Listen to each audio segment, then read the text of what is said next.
ainda condicionou um bocadinho mais aquilo que era o desenvolvimento da nossa proposta e aquilo que estava a ser feito e desenvolvido para este projeto expositivo, e por isso foram 3 anos de trabalho intenso e de revisão constante daquilo que era este projeto. Isso tínhamos, por um lado,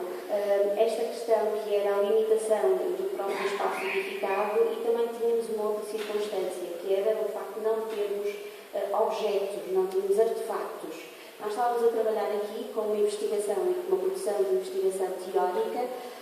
muito rica e extensa, mas que tínhamos que encontrar uma forma de a traduzir, de a expressar fisicamente e materialmente. E isso foi algo que foi sendo desenvolvido e que, a determinada altura, consideramos que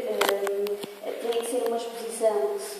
baseando na palavra, tinha também que se refletir de alguma forma